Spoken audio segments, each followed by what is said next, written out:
আমাকে ধানের শীষ প্রতীকটি বরাদ্দ দেওয়া হয়।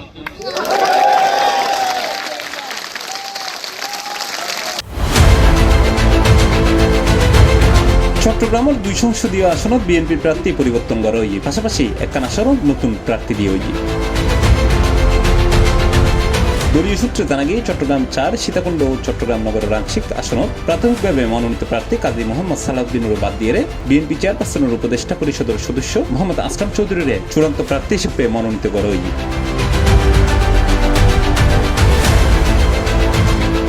অন্যদিকে প্রাথমিক প্রার্থী তালিকা অনুযায়ী বিএনপির স্থায়ী কমিটির সদস্য আমির খসরু মাহমুদ চৌধুরী চট্টগ্রাম 10 হালিশহর পাহাড়তলী 5টা আসনত নির্বাচন করিবার কথা তাইল। এখন তিনি নির্বাচন করিব চট্টগ্রাম 11 বন্দর পতেঙ্গা আসনত, আর চট্টগ্রাম 10 আসনত নির্বাচন করিব প্রয়াত বর্ষিয়ান বিএনপি নেতা আব্দুল আল নোমানের ফুয়া সাইদ আল নোমান তুরচর।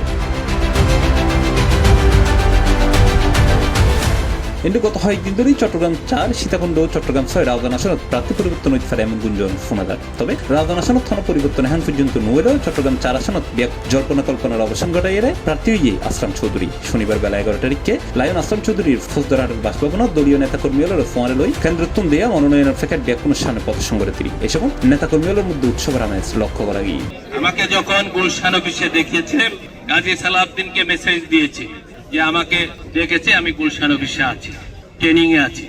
একইভাবে আমি কাজী মহিউদ্দিনকেও জানিয়েছি যে আমি ট্রেনিং এ আছি, যে এটা প্রার্থীদের যে ট্রেনিং চলছে সেই ট্রেনিং এ আছি।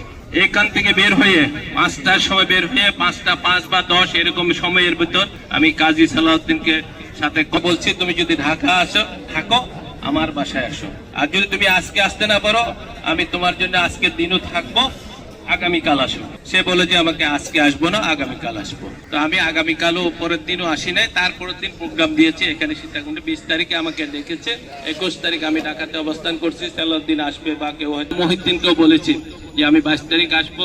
আমাদের সুজা ভাই সহ যারা আমাদের জয়নুল আবেদিন দুলাল সবাইকে আমি বলেছি, মানে সবাইকে বলতে সিনিয়র যে কয়জনকে আমি বলেছি যে আমি 22 তারিখে আসবো। রাজনীতির ধারাবাহিকতায় তারা সহজভাবে আসলে জিনিসটা সবার জন্য সহজ হয়, সহনীয় হয়ে যায়। এবং 24 তারিখ আমাকে ধানের শীষ প্রতীকটি বরাদ্দ দেওয়া হয়।